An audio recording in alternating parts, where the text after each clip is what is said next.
Assalamualaikum ya akhi ya ukhti. Assalamualaikum. Bismillahirrohmanirrohim. Assalamualaikum warahmatullahi wabarakatuh. Halo anak-anakku, bertemu lagi dengan Ibu Bukharis di pembelajaran sejarah. Gimana kabar kalian hari ini? Semoga kalian selalu dalam keadaan sehat. Masih semangat kan belajar sejarah?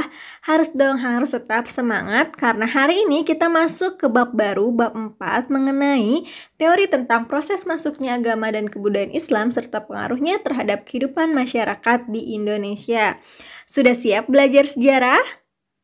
Baik anak-anakku, simak penjelasan dari Ibu. Baik anak-anak, sebelum kita lanjut ke materi, Ibu jelaskan dulu KI dan KD hari ini. Untuk kompetensi pengetahuannya, menganalisis berbagai teori tentang proses masuknya agama dan kebudayaan Islam serta pengaruhnya terhadap kehidupan masyarakat Indonesia dalam bidang ekonomi, pemerintahan, dan budaya. Dan untuk kompetensi keterampilannya, menyajikan hasil analisis berbagai teori tentang proses masuknya agama dan kebudayaan Islam serta pengaruhnya terhadap kehidupan masyarakat Indonesia dalam bidang ekonomi, pemerintahan, dan budaya.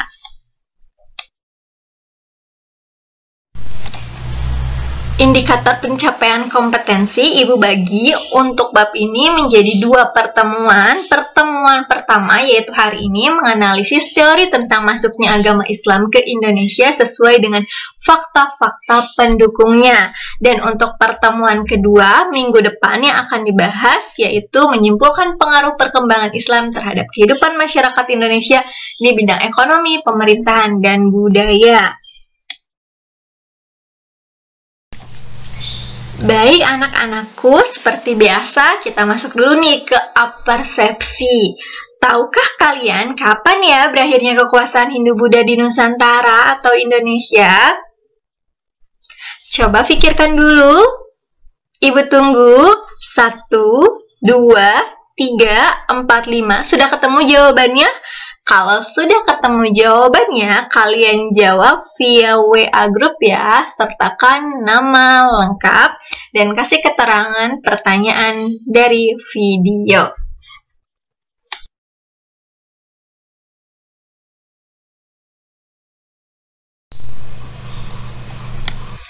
Nah, baik anak-anakku, masuk nih ke materi inti. Berbagai teori masuknya agama dan kebudayaan Islam ke Nusantara atau Indonesia sesuai dengan fakta-fakta pendukungnya. Baik anak-anakku, kita mulai dari pendahuluan dulu nih. Agama Islam pertama kali lahir di negara Arab. Nabi Muhammad SAW adalah nabi terakhir yang diangkat oleh Allah Subhanahu wa Ta'ala menjadi rasul. Setelah itu, Nabi Muhammad SAW pun menyebarkan Islam kepada seluruh kaum Arab. Setelah kematian Nabi Muhammad SAW, beliau digantikan bukan dengan Nabi, melainkan dengan khalifah. Ada 4 khalifah yang menjadi pengganti Nabi Muhammad SAW. Khalifah ini adalah sahabat terdekat Nabi Muhammad SAW, yaitu Abu Bakar As-Siddiq, Umar bin Khattab, Utsman bin Affan, dan Ali bin Abi Thalib. Mereka berempat memiliki tugas penting, yakni untuk memastikan bahwa umat Islam tetap menjalankan perintah agama Islam yang telah diajarkan sebelumnya. Hasilnya, agama Islam telah berkembang secara luas ke seluruh dunia. Agama Islam sendiri masuk ke Indonesia melalui perdagangan yang dibawa oleh para pedagang-pedagang Muslim yang belayar ke Indonesia atau Nusantara. Kitab suci agama Islam yakni Al-Quran, rumah ibadah umat Muslim disebut masjid. Baik anak-anakku, kita masuk ke latar belakang masuknya ajaran Islam ke Indonesia. Sebab umum yang pertama, kaum pedagang memegang peranan penting dalam persebaran agama dan kebudayaan Islam. Yang kedua, letak Indonesia yang strategis menyebabkan timbulnya bandar-bandar perdagangan yang turut membantu mempercepat persebaran tersebut. Persebaran agama Islam tentunya.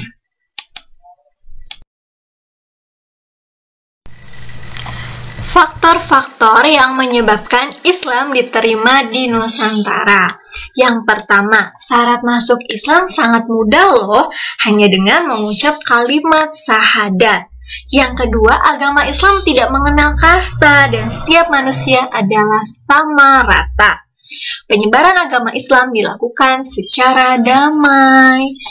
Itulah 3 faktor yang menyebabkan Islam diterima di Nusantara atau Indonesia.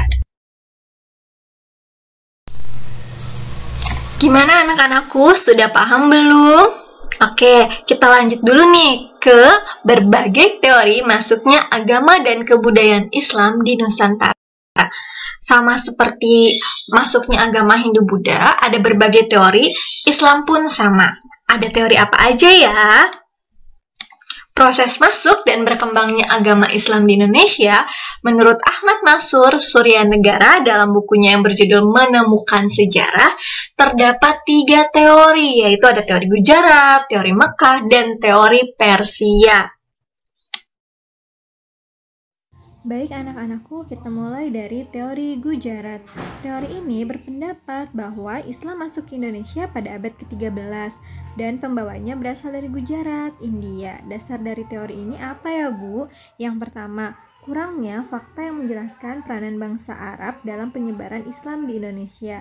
Yang kedua, hubungan dagang Indonesia dengan India telah terjalin lama.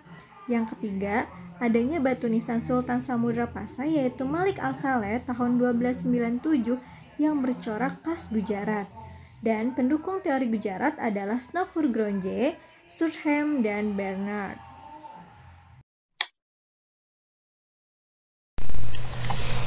Lanjut ke teori yang kedua, yaitu teori Mekah. Teori ini merupakan teori baru yang muncul sebagai sanggahan terhadap teori lama. Teori yang tadi yang Ibu jelaskan pertama, yaitu teori Gujarat. Teori Mekah berpendapat bahwa Islam masuk ke Indonesia pada abad ke-7 dan pembawanya berasal dari Arab. Dasar teori ini apa, Bu? Dasarnya adalah 1. Pada abad ke-7, yaitu tahun 674 di pantai barat Sumatera, sudah terdapat perkampungan Islam. Dengan pertimbangan bahwa pedagang Arab sudah mendirikan perkampungan di Kanton sejak abad ke-4. Hal ini juga sesuai dengan berita Cina.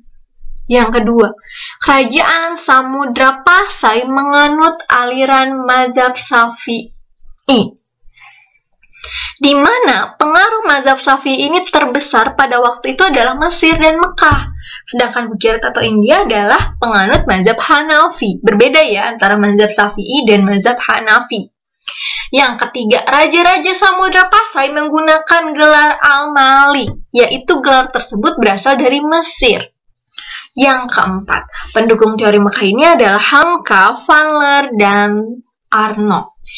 Para ahli yang mendukung teori ini menyatakan bahwa abad ke-13 sudah berdiri kekuasaan politik Islam, jadi masuknya ke Indonesia terjadi jauh sebelumnya, yaitu abad ke-7, dan yang berperan besar terhadap proses penyebarannya adalah bangsa Arab sendiri. Teori yang terakhir, yang ketiga, ada teori Persia. Teori ini berpendapat bahwa Islam masuk ke Indonesia abad ke-13 dan pembawanya berasal dari Persia. Dasar teori ini apa, Bu? Dasar teori ini adalah kesamaan budaya Persia dengan budaya masyarakat Islam di Indonesia.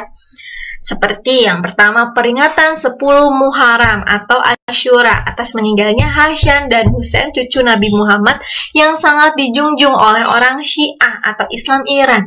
Di Sumatera Barat, peringatan tersebut disebut dengan upacara tabut, sedangkan di Pulau Jawa ditandai dengan pembuatan bubur syuro. Yang kedua, kesamaan ajaran Sufi yang dianut Syekh Siti Zenar dengan Sufi dari Iran, yaitu Al-Halaz. Yang ketiga, penggunaan istilah bahasa Iran dalam sistem mengeja huruf Arab untuk tanda-tanda bunyi harokat. Yang keempat, ditemukannya makam Maulana Malik Ibrahim tahun 1419 di Gresik. Yang terakhir, adanya perkampungan Leran di Giri, daerah Gresik. Pendukung teori ini yaitu Umar Amir Hussein dan Hussein Jaya di Ningrat.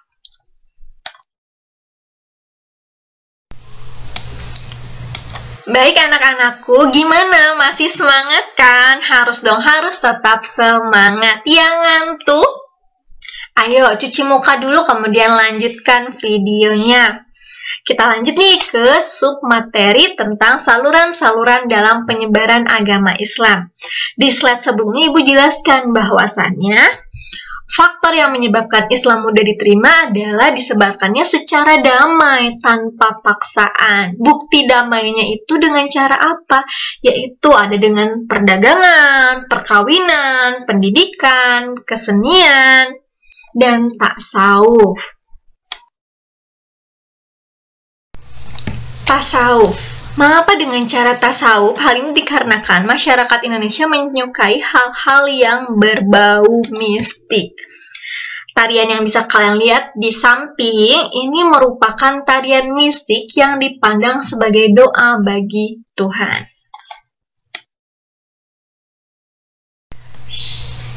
Baik anak-anakku, kita lanjut. Tahukah kalian peranan dari Wali Songo dalam proses islamisasi? Simak nih penjelasan dari Ibu. Perkembangan Islam di Jawa tidak dapat dipisahkan dari peran Wali Songo. Mereka adalah tokoh Islam di Jawa yang memiliki pengaruh yang besar bagi masyarakat. Dengan sikap yang santun dan penuh kewibawaan, para wali mengajarkan agama Islam dengan bijaksana. Baik anak-anakku, untuk Wali Songo ini terdiri dari 9 wali. Ada siapa saja? Ada Sunan Gresik. Nama aslinya adalah Maulana Malik Ibrahim. Ada Sunan Ampel, nama aslinya adalah Raden Saleh. Ada Sunan Giri, nama aslinya adalah Maulana Ainul. Ada Sunan Kalijaga, nama aslinya adalah Joko Said. Ada Sunan Kudus, nama aslinya adalah Jafar Sodik. Ada Sunan Muria, nama aslinya adalah Umar Said.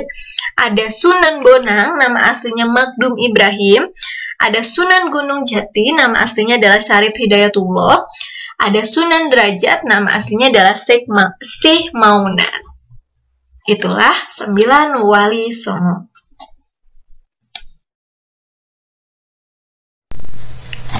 Ini adalah gambar ke-9 Wali Songo.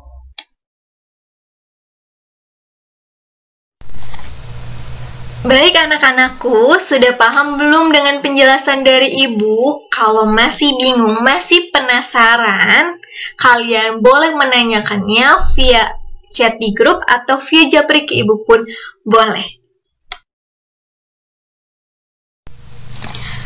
Baik anak-anakku, sekian pematerian dari Ibu. Terima kasih untuk hari ini, dijaga kesehatannya. Budayakan untuk membaca, yuk membaca. See you next time, don't forget to be happy. Wassalamualaikum warahmatullahi wabarakatuh.